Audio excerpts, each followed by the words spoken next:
Maraming mga nag-iiyakang magsasaka ngayon gawa ng ganito ang itsura karamihan ng mga tanim na palay. Lumalangoy na sa lupa, dala ng sunod-sunod na malalakas na ulan.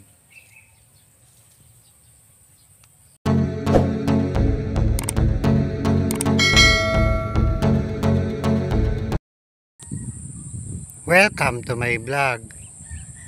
At dahil araw-araw na bumubuhos ang malalakas na ulan, ngayon lang tayo makakapasyal dito sa bukid.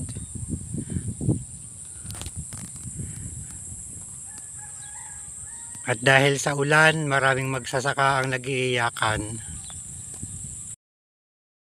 Manila boy, hindi marunong sa bukid.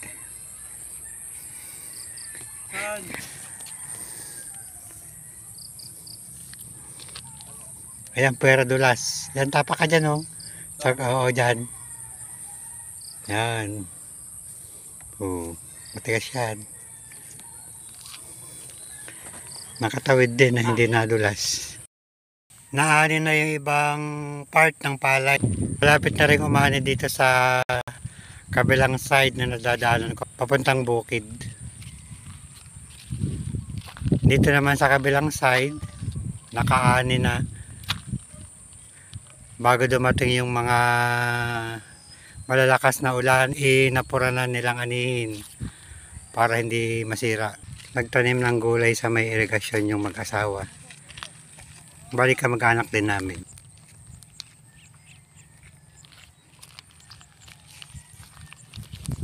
Tinaniman nila ng sitaw na turo.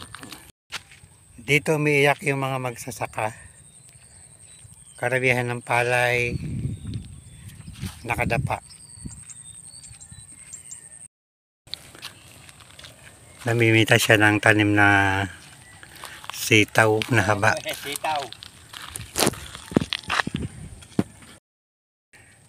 Mahal pa gulay ngayon eh.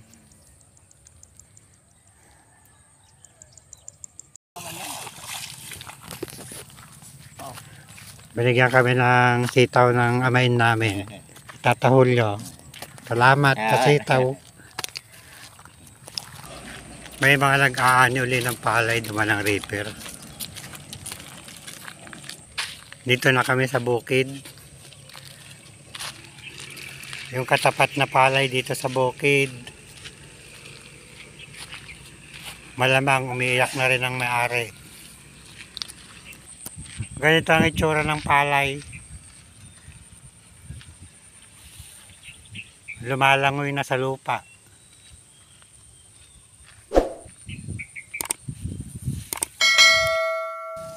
Ito naman ang palay sa bukid.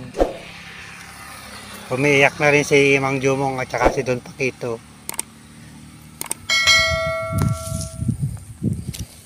Ba't dumapa yan? Ito yung mga pinadapa ng ulan, kanali nila para tumayo. Kaya maraming umiiyak na magsasaka dahil sa Vlog muna tayo ngayon. nagdapa ang palay. Dala ng sunod-sunod na malalakas na ulan.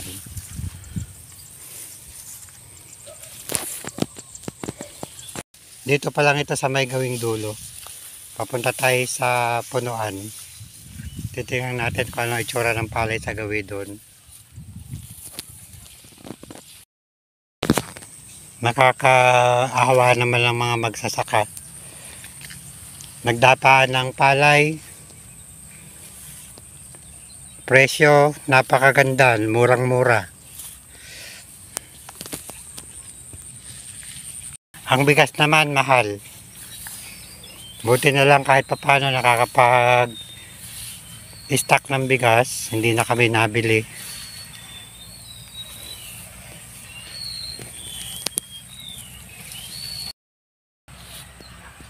Andito na kami sa gawing gitna.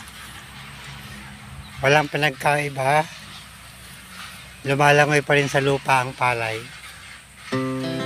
Our hearts beat to the city streets. Maraming mga tinalian. Kaya yung mga puno para hindi tuluyang masira. kahit pa paano nakatayo pa rin ng palay. So today, ang presyo ng palay sa lugar namin naglalaro ng 14 to 14.50 per kilo. Depende pa yan sa klase ng palay. Yung dalawa, si Don Paquito at si Mang Jumong, hindi na kami lalapit kasi nakaharang yung mga sanga ng palay.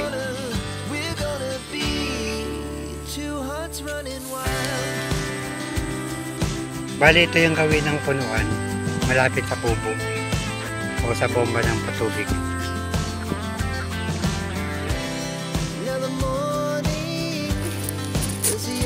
Ito na ang itsura ng bunga ng palay. Actually, pwede na siyang anihin, kaya lang hindi naman makapasok ang reaper gawa ng maputik pa ang pinita. Kapag umaraw maghapon o 2 or 3 days, pwede na siyang sukin ng reaper. Kaya itinatayo dahil kapag ni-reaper na yung mga nakadapa, sayang, hindi pa kikinabangan. Maraming may iwan na butil sa lupa. Hindi kakayanin ng reaper.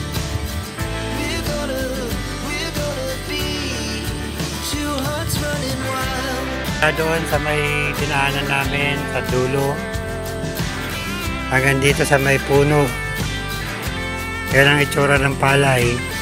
Mas marami ang nakadapa kaysa sa nakatayo.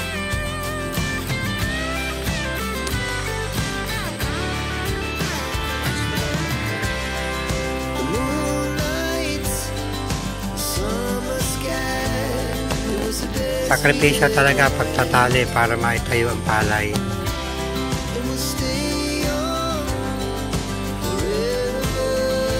Araw-araw sila nagtatali ng palay. Tinatalian nila ng lapat na kawayan.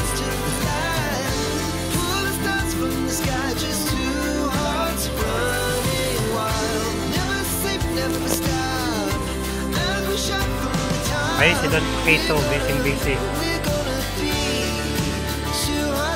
Ito muna ang update namin sa palay dito sa bukid. Palay na dumapa.